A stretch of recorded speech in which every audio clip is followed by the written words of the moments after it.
vocês se recordam, mas em algumas aulas anteriores sobre história, nós vimos um pouco sobre os nômades, certo?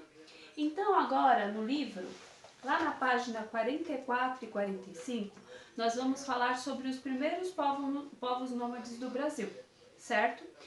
Primeiramente vamos relembrar o conceito de nômade. Nômades são aqueles povos que não se fixavam em um local só.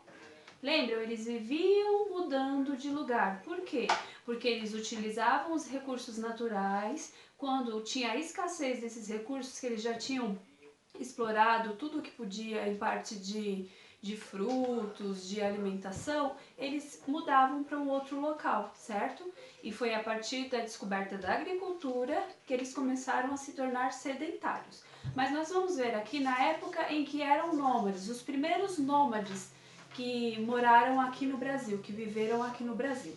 Então, por isso a gente vai fazer a leitura da página 44 e 45 e fazer um comentário em cima disso, tá bom? Então, vamos lá. Os primeiros povos nômades do Brasil. Os primeiros povos que se tem notícia no Brasil viviam num território cuja fauna e flora eram completamente diferentes das atuais, ou seja, a vegetação de antigamente e os tipos de animais que existiam antigamente não eram os mesmos que existem hoje em dia, certo? Isso por quê? Porque o clima era diferente, chegando a ser bastante seco e frio. Por isso a vegetação era predominantemente de campos, cerrados e caatinga, porque a única vegetação que suportava esse tipo de clima, que conseguia se desenvolver, eram esses três tipos aqui, o campo, cerrado e a caatinga. Nesse período havia mastodontes, tatus gigantes do tamanho de um carro pequeno, preguiças gigantes, que possuíam o tamanho de elefantes e não se penduravam em árvores. Vocês já imaginaram um elefante pendurado numa árvore? Não tem como, né? Então os bichos preguiças de antigamente não são iguais aos nossos, que vivem pendurados em árvores. Por quê? Porque o tamanho deles era muito maior do que os de hoje. Esses animais gigantes, eles eram caçados por esses homens, por esses povos nômades, para que eles pudessem se alimentar. Então eles se alimentavam basicamente da caça desses animais e dos frutos existentes também na época. Depois veio um período com seca ainda maior. Então imagina, a gente já tinha um período frio e seco. Só que esse período seco, ou seja, sem chuva, aumentou muito mais. E com isso, muitos animais morreram. Por quê? Porque eles não conseguiam se adaptar a esse clima. Então aqui, ó, depois veio um período com seca ainda maior. Foi quando os animais de grande porte foram se extinguindo, ou seja, foram deixando de existir, porque não conseguiam se adaptar. Esses povos, eles eram nômades, ou seja, não se fixavam num único local. Ora utilizavam cavernas como abrigo temporário, ora construíam tendas com madeira e cobertura da pele de animais em campos. Alimentavam-se basicamente da coleta de frutos e da caça de animais. Há indícios de que esses povos utilizavam instrumentos rudimentares feitos com pedra para realizar diversas ações. Então, todo o instrumento que eles tinham, eles faziam com pedra, certo? Então, não era uma faca como essas que a gente tem, com esse design, com esse modelo, com essa, como se diz, habilidade, né, que facilita o nosso serviço. Eram instrumentos rudes, né, que eles próprios fabricavam. Para quê? Para auxiliar em alguns serviços que eles faziam, como cortar, raspar e bater. Mas como a gente sabe dessa existência desses povos? Como a gente sabe que eles habitaram aqui em algum tempo e que era dessa forma? Porque eu já falei para vocês que os historiadores, né, eles estudam as fontes históricas, os vestígios, para comprovar que aquilo realmente aconteceu.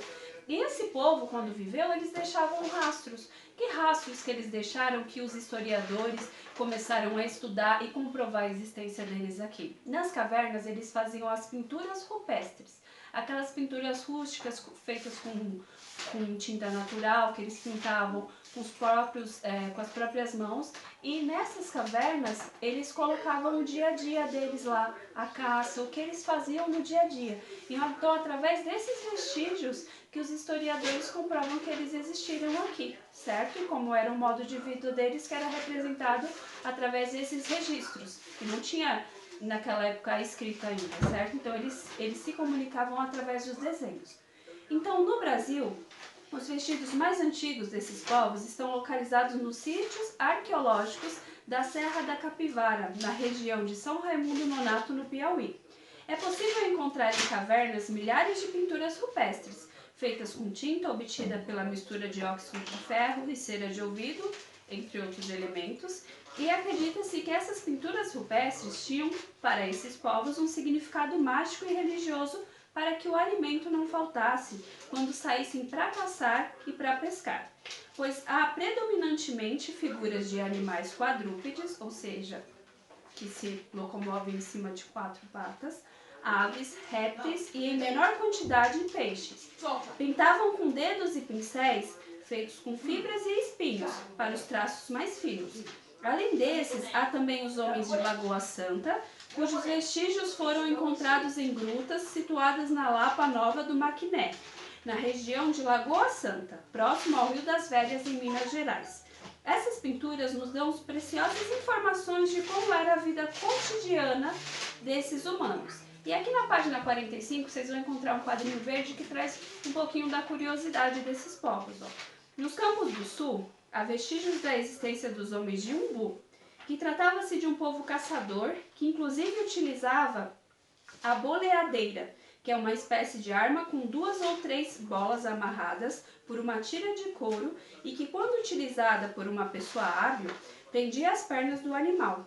E além dessa boleadeira, eles usavam arco e flecha. Já nas florestas do sul, isso os do Campo do Sul, né, que são chamados de Umbu. Já nas florestas do sul, havia os homens de Humaitá. Era um grupo diferente porque não conhecia o arco e flecha. Ele alimentava-se de frutos silvestres e não tinha tanta habilidade como os homens de Umbu, os seus vizinhos. Então aqui é um pouquinho do relato sobre a vida dos povos nômades que habitaram o Brasil.